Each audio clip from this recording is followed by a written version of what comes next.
Ada kabut misterius yang melanda kota kecil. Hal itu membuat penduduknya menjadi ketakutan. Ditambah lagi dengan wanita yang terganggu mentalnya. Kedua hal tersebut mengakibatkan seorang ayah tega menembak anak dan temannya hingga tewas. Sebenarnya, apa sih yang terjadi kepada si ayah ini?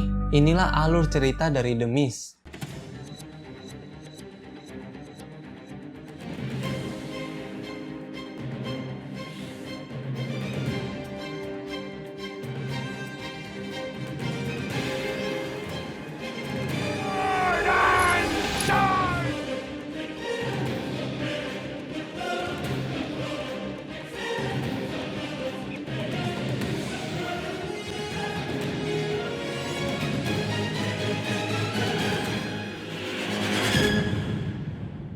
Film dimulai dengan seorang pria yang bernama David. Terlihat dia sedang melukis ditemani dengan hujan badai dan kilat di sana. Tak lama kemudian, rumahnya mengalami mati lampu. Mungkin akibat hujan badai tersebut. Keluarga yang terdiri dari 3 orang ini hanya bisa menatap badai dari jendelanya. Di malam itu juga, ada pohon rubuh dan masuk ke dalam rumah David. Hal itu menyebabkan gambar dan ruangan kerja David menjadi rusak. Pada keesokan harinya, suasana di luar rumah terlihat kacau. Billy juga menemukan rumah kapalnya hancur karena pohon tetangganya. Di sana mereka melihat kabut datang dari seberang danau, tetapi mungkin saja diakibatkan oleh hujan yang deras semalam. Setelah itu, David memutuskan untuk menanyakan perihal asuransi mengenai kerusakan yang diakibatkan oleh pohon tetangganya ini. David menemui Norton yang sedang kesal dengan alatnya yang rusak. Pertemuan mereka terlihat canggung. Sepertinya dulu David mempunyai masalah dengan pria yang bernama Norton ini. Tetapi belum jelas masalahnya apa.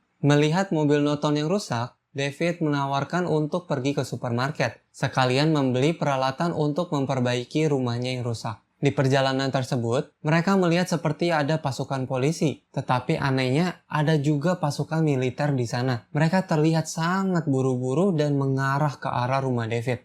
Hal ini tentu membuat mereka bingung, tetapi ya berlalu begitu saja.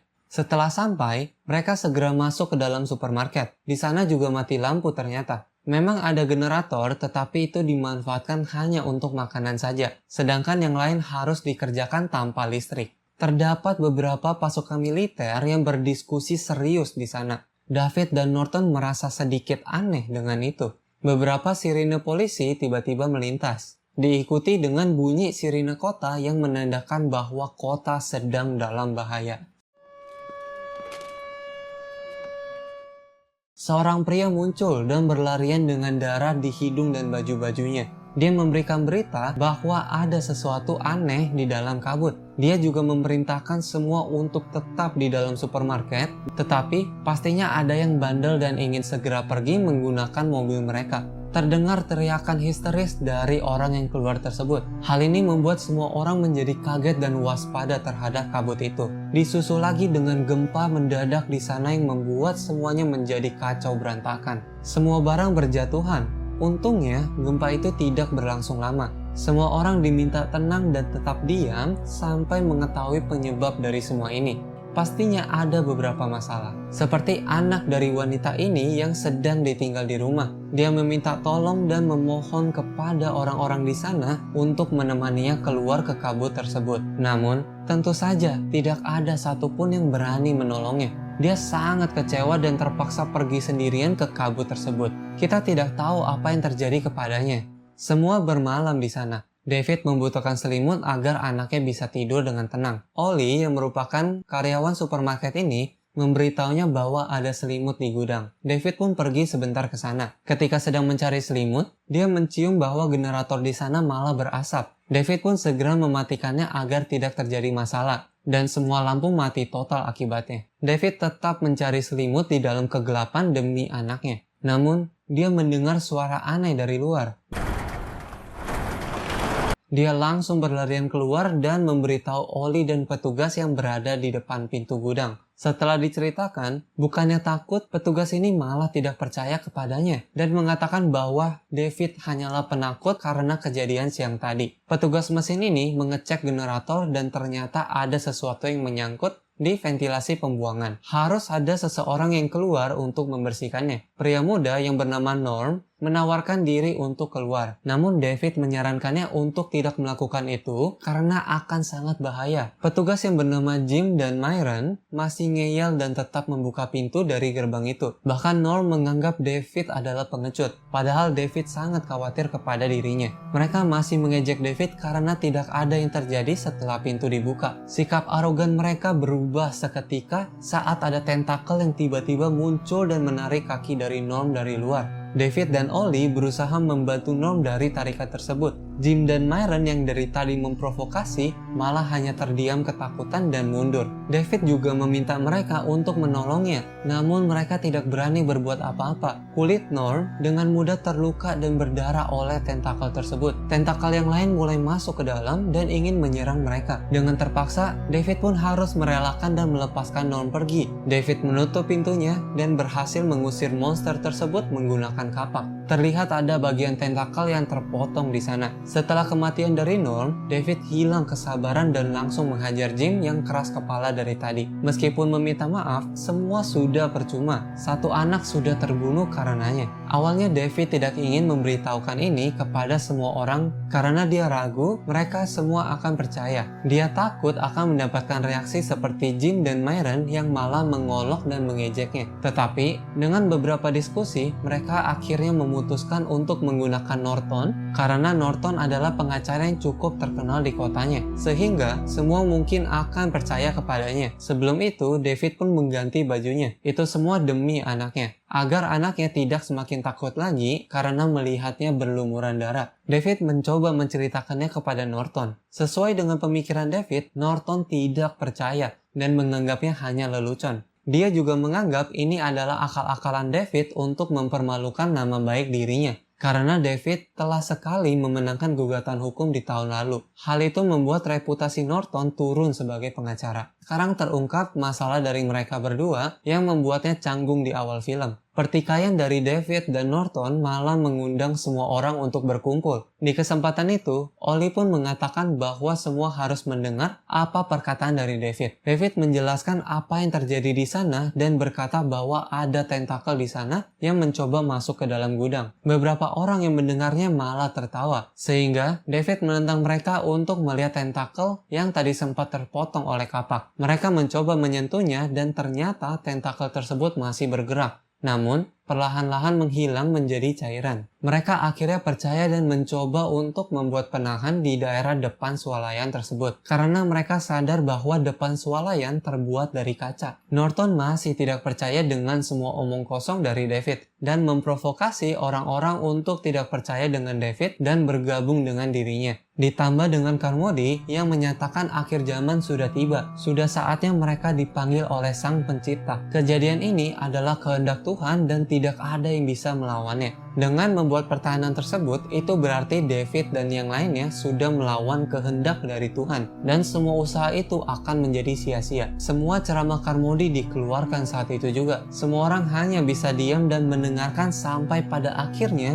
dia ditampar oleh wanita yang bernama Amanda. Karena semua ocehannya membuat semua orang menjadi takut dan panik, terutama anak-anak. Tetapi Carmody malah tetap melanjutkan ceramahnya dan mengatakan bahwa pengorbanan nyawa dan darah pasti akan dimulai malam ini juga saat kegelapan muncul. Ketika itu terjadi, semua orang pasti ketakutan dan akan memintanya untuk memberikan jalan terang dari semua ini. Ceramah Carmody selesai. Ollie pun menenangkan semuanya bahwa Carmody terkenal akan mentalnya yang kurang stabil. Di tengah itu, Billy meminta tolong para militer ini untuk meminta bala bantuan dengan tank dan sebagainya. Pastinya dia khawatir dengan ibunya yang sedang berada di rumah. Dan karena ceramah dari Carmody tadi, David pun menghampirinya dan mencoba menenangkan Billy saat itu. David dan kawan-kawannya memikirkan cara untuk mempertahankan diri. Kebetulan, Amanda membawa pistol milik suaminya setiap hari untuk berjaga diri. Ollie lah yang memegang pistol tersebut karena dia pernah menjadi juara tembak dulunya. Di tengah diskusi itu, Norton membuat kericuhan bahwa dia akan keluar dari swalayan ini untuk mencari bala bantuan. David mengingatkannya sekali lagi dan Norton tetap saja ingin keluar. David pun meminta salah satu dari mereka melilitkan tali kepada dirinya agar mereka bisa tahu keadaan di luar sana bagaimana. Ternyata, semua masih aman dan tidak terjadi apa-apa sesaat mereka pergi. Namun tiba-tiba tali tertarik kencang. David dan yang lainnya pun tak kuasa menahannya. Untungnya David dan yang lainnya berhasil membuatnya terhenti. Namun tiba-tiba tali tersebut menjadi longgar. Mereka mencoba menariknya lagi dengan perlahan-lahan dan melihat bahwa hanya ada setengah badan yang tersisa dari pria tersebut. Sontak hal ini membuat semua orang kaget. Carmody pun percaya bahwa semua yang menentang kehendak Tuhan akan mati pada akhirnya. Malam harinya, beberapa orang berjaga sambil menikmati makanannya. Tiba-tiba ada semacam serangga yang hinggap tepat di depan mukanya. Bukan hanya satu, mereka datang secara berkelompok. Semua orang hanya bisa menatapnya sambil menyelidiki serangga ini. Datanglah induk dari mereka, dia menabrak kaca yang membuatnya menjadi retak. Jim menyalakan semua lampu untuk menerangkan swalayan. Namun telat disadari bahwa sebenarnya serangga tersebut malah tertarik kepada lampu. Akhirnya kaca pecah dan serangga tersebut masuk ke dalam. Semua menjadi kacau. Sebagian orang bersembunyi, sebagian orang berusaha untuk menyalakan api. Oli yang memegang pistol mencoba membasmi induk dari serangga tersebut dan berhasil membunuh monsternya tepat saat Billy dalam bahaya. Akhirnya api dapat dinyalakan. Mereka menggunakannya untuk melawan para monster. Namun, ada seorang pria yang tidak sengaja menumpahkan bensin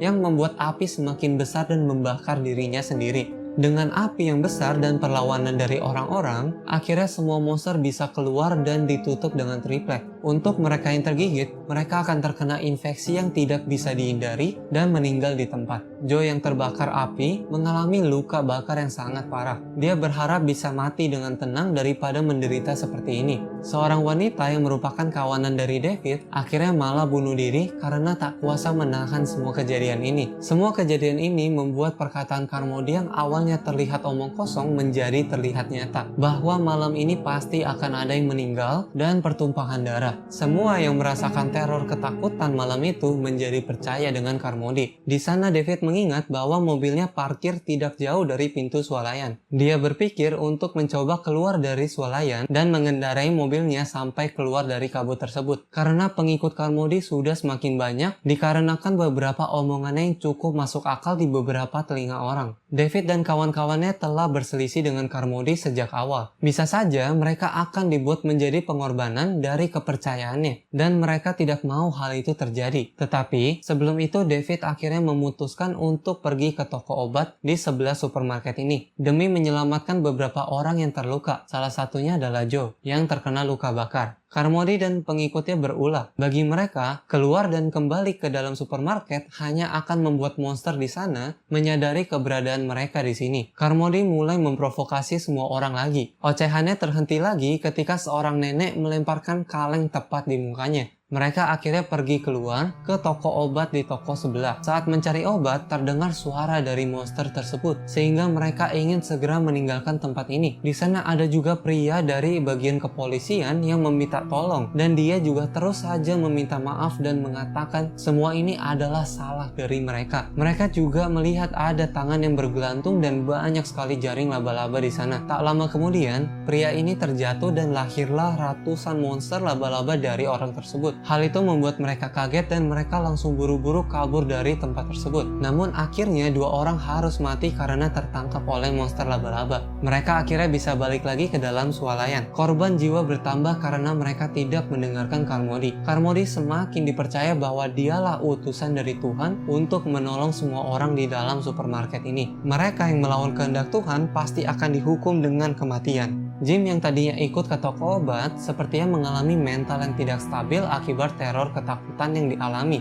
dan menjadi pengikut dari Carmody juga saat itu. Setelah kejadian di toko tadi, David dan yang lainnya menemui Wayne yang merupakan seorang militer. Di sana David menanyakan perihal orang yang meminta maaf di toko obat tadi. Wayne pun mencoba mencari kedua temannya untuk mencari informasi lebih lanjut lagi dan terlihat bahwa mereka akhirnya gantung diri di dalam gudang. David mencoba mencari informasi lebih lanjut dari Wayne tentang asal-usul dari semua kabut misterius ini. Jim yang mengetahui diskusi itu langsung mengambil kesimpulan bahwa ini adalah salah dari proyek yang dibuat oleh orang-orang militer. Jim langsung membawanya ke hadapan Carmody. Ternyata, para ilmuwan sedang berusaha untuk menciptakan pintu ke dimensi lain karena dipercaya ada banyak dimensi di sekitar kita. Tetapi ilmuwan tersebut gagal dan menyebabkan pintu terbuka antara dunia ini dengan dunia lainnya. anaknya. Wayne menjelaskannya sambil memohon. Dia juga menjelaskan bahwa dia tidak terlalu tahu mengenai semua hal ini, dan ini bukanlah salah dari dirinya. Tetapi Carmody mengajak para pengikutnya untuk memberikan Wayne sebagai pengorbanan dan pengampunan atas kesalahan yang dia perbuat. Wayne lah yang menyebabkan mereka dihukum karena melawan kehendak Tuhan dengan mencari dimensi lain. Semua orang sudah tidak menggunakan akal sehatnya karena ketakutan mereka. Wayne pun ditusuk berkali-kali dan dilempar keluar kabut tersebut. David berusaha menolongnya,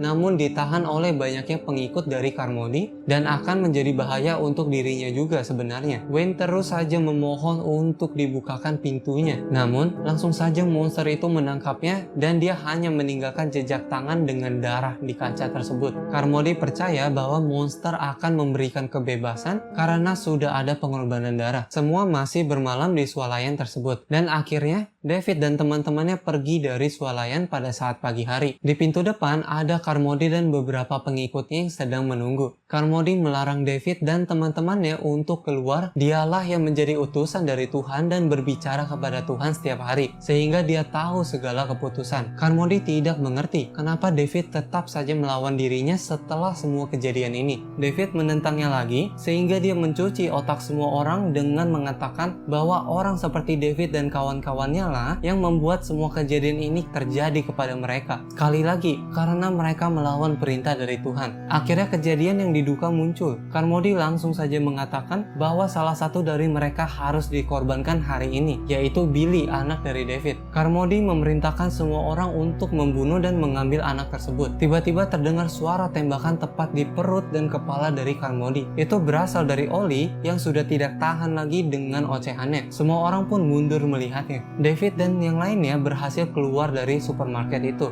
Karena terburu-buru, mereka sempat terpisah satu sama lain di tengah kabut tersebut.